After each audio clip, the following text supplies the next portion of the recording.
you know, I know you're friends with Oprah. Did she ever give you any advice? Because you're doing the talk show circuit. Did Oprah tell you how to do this, or did she tell you anything, like a little nugget? Well, I know when I call her next time, I'm going to go, hey, friend, because you said it, I'm speaking it.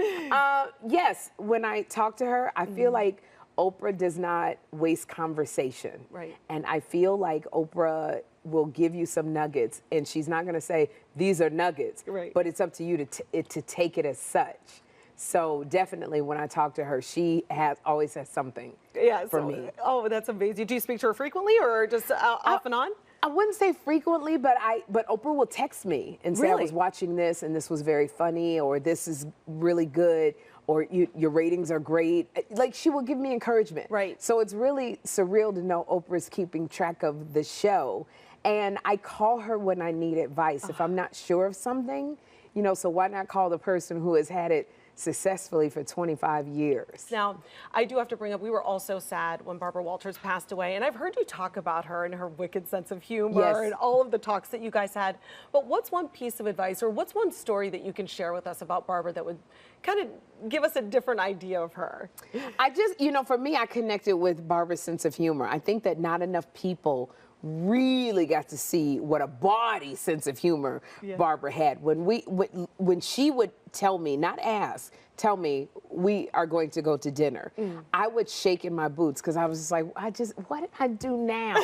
And why do we need to go to dinner? So you got to tell me like now. Right. But when we would get to the restaurant, she was, you know, like a queen when she was ordering things. But then we would talk. It was like literally like she was my mom. And we would talk and laugh, and we could talk about sex all day long. She had advice for days.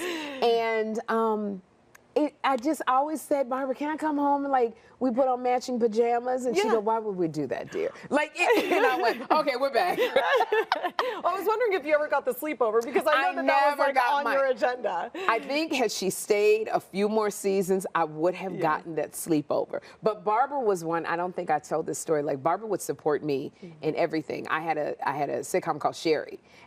But Barbara would come and she would support my movies, but she would leave, like right in the middle of it, and announce, I'm leaving. And I'm going, but where are you going? This is my movie beauty shop. Like, this is my first movie. Okay, bye, Barbara. Or even my sitcom, she came and we weren't even through the first scene, and she was like, I'm leaving. Oh my like, I've supported you enough. And I'm like, but wait, like, that's Barbara Walters. Y'all, can you give her a hand, even though I'm not even supposed to be breaking the floor of the wall? So Barbara would come and support, but don't expect her to stay the entire night, because she's got a president to interview in 10 minutes. Well, her presence was made known, right? So she made her presence known. And I believe she would just be so proud of you and where you have taken this show.